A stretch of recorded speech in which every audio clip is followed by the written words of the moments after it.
39ኛው የአፍሪካ ህብረት የመሪዎች ጉባኤ በአዲስ አበባ መካሄዱን ተከትሎ መዲናችን አዲስ አበባ በአፍሪካዊ ቀለም አጊጣለች ተውባለች። እኛም ደግሞ በተለይም የአፍሪካ አልባሳትን ልንመለከት ነው። እነዚህ የአፍሪካ ቀለም ያላቸው አልባሳት በዚህ ሳምንት በስፋት የሚለበሱ ናቸው። ከዛም ባሻገር በእኛ ሀገር ከኛ ጨርቅ ጋር ተዋህደው ለተለያዩ ፕሮግራሞች ይለበሳሉ። እኛም እንግዲህ ይህንን መሰረት አድርገን የአፍሪካ አልባሳትን እንጠይቃለን። አብራችሁ ቆዩ።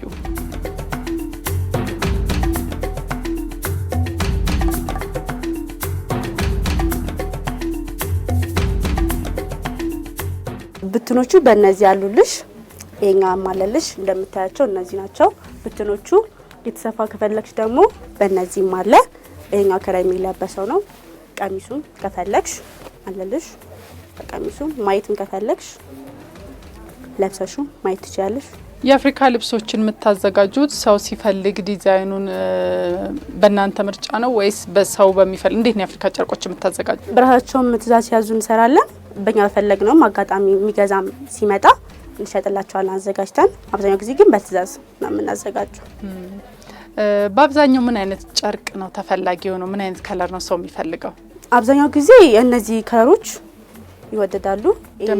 ደመቅ ያለና እንደዚህ ፈዛዝ ያለ ቀይ ነገር ይወዳሉ። ያው ሰው እንደምርጫው። እዚህ ጋር ያሉ የሴቶች ናቸው፣ የወንዶችም አሉን። እነዚህ ለወንዶች ናቸው። በሴቶቹ ተመሳሳይ የተለያዩ ፕሮግራሞች ይዘጋጃሉ። ለምሳሌ ለልደት ባልና ሚስት ከነ ልጃቸው ለልደት ሲፈልጉ ፕሮሞሽን ሲኖርባቸው፣ አንዳንድ ጊዜም ደግሞ ለዝነጣም ይጠቀሙታል። ስለዚህ ልክ እንደ ሀገር ባህል ልብስ ይፈልጋል ማለት ነው። ተፈላጊነት አላቸው። ያው ተጠብቃሉ እንጂ ተፈላጊነት አላቸው። በተለይም አሁን ይሄ ሳምንት የአፍሪካ ሳምንት ነውና እንደዚህ ባለው ለተለያዩ ፕሮግራሞች ሰው ለምን ፕሮግራም የሚፈልገው? ለተለያየ አፍሪካ ድሬሶች ለተለያየ ፕሮግራሞች ይፈልጋሉ። ይሄ ተብዬ ለለይልሽ አልችልም። በተወሰነ ጊዜ በፈለጉ ሰዓት እንደ ማኛ እንደ ባህላዊ ልብሶች ይፈልጉታል። የሚሆነኝን እስኪ የቱ ይሻላል? እስኪ እሷም ታምራለች። እስቲ ደስ ያለሽና አንቺ ደግሞ ደስ ያለሽም ሞክሪ እስቲ።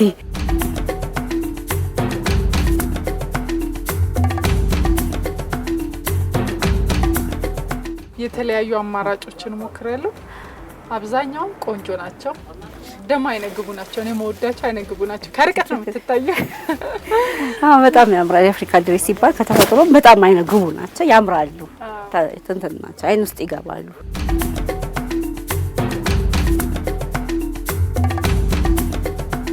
የአፍሪካ አልባሳትን በተለያዩ ቀለማት እንዲሁም ደግሞ በተለያዩ የዲዛይን አማራጮች ተመልክቻለሁ።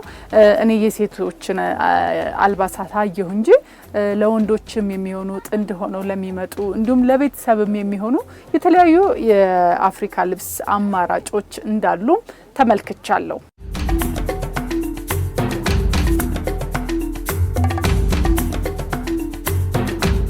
ፎቶግራፍ አለ። በሱ እየመረጡ ይሄን ዲዛይን ፈልጋለሁ። ሁሉም አሁን የተለያዩ ዲዛይኖች ናቸው የምታያቸው ማለት ነው። ሰው በፈለገው ዲዛይን ነው የምሰራው። ሰው መግዛት ባይችልስ በኪራይም በሽያጭም አማራጭ እንዳለ ነገር? በኪራይም አለ፣ ሞልቷል። በኪራይም በሽያጭም አለ። አንድ ላይ ጥንድ ለሚፈልግ ሰው ለልጆች ካሉ ይሰራላቸዋል በፈለጉት ስታይል ማለት ነው። የአፍሪካ ልብሱ ምን ሆኖ ተወዳጅ የሚያደርገው? ልዩነቱ ይለያል። ብዙ አይነት ከለር እኮ አለ። በፈለጉት አይነት ደማቅ ከፈለጉ ፈዛዛም ከፈለጉ በተለያየ ዲዛይኖች አሉ። አሁን የምመለከተው ይሄ ከምን ጋር ተደባልቆ እንዴት ይሰራል? ስለዚህ ንገሪ። ይሄ መነን ነው። ከመነኑ ጋር አብሮ የሚፈልጉ ስላሉ ከመነኑ ጋር አብሮ እጁና እዚህ ጋር ወገቡ ጋር ሲፈልጉ ይሰራላቸዋል ማለት ነው። ይሄ አንድ አይን መነን የሚባለው ነው። ይዘጋጀላቸው በትእዛዝ የተሰራ ነው። በትእዛዝ የተሰራ ነው። የተዘጋጀ ነው። ዝም ብሎ ልቁ ማለት ነው። እዚህ የተዘጋጀ ነው። የሚፈልጉት ስላሉ እንደምታዩ ነው። ይሄኛው ደግሞ የወንድ የሚለብሱት ከላይ የሚለብሱት ነው። ይሄም ለቀቅ ያለ ነው። ብዙ ጊዜ ለቀቅ ያሉ ልብሶች ነው የሚፈልጉት ዋፋዎች አለ። ይሄ የአፍሪካ ሳምንት ነውና የአፍሪካ ሳምንትን ተከትሎ ሰው እንዴት ነው እየፈለገ ነው ጨርቁን? የአፍሪካ ጨርቅ ይጠይቃል። በዚህ ሳምንት ደግሞ የአፍሪካ ቀን አይደለ እና በጣም ብዙ ፈላጊዎች አሉ።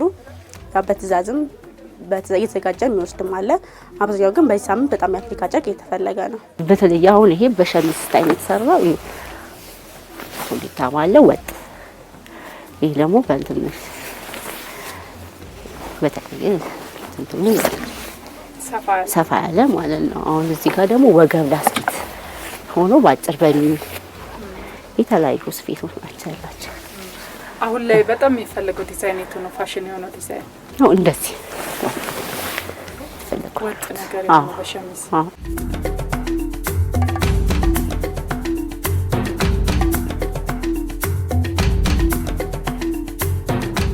በነበረን ቆይታ እንግዲህ የተለያዩ የአፍሪካ አልባሳትን ተመለከትን። በጣም ደማቅና አይነግቡ ናቸው። ለመልበስም የሚመቹ ሆነው አይቻለሁ። እኔ እንግዲህ 39ኛውን የአፍሪካ ህብረት የመሪዎች ጉባኤን ተከትሎ አሁን ላይ ፍላጎት እንዳለም ለተለያዩ አማራጮችም ሰዎች እንደሚፈልጉት ነጋዴዎች ነግረውኛል። ከዛም ባለፈ ደግሞ ሰዎች ለተለያዩ ፕሮግራሞች እንደ ልደት ላሉ ፕሮግራሞችም ተፈላጊነት አላቸው። በተጨማሪም ደግሞ ከኛ ሀገር የመነን ጨርቅ ጋር በማደባለቅም ጭምር ለገበያ ይቀርባሉ ብለውኛል። እኛም ያንን ተመልክተናል። ዝግጅታችን ይህን ይመስላል።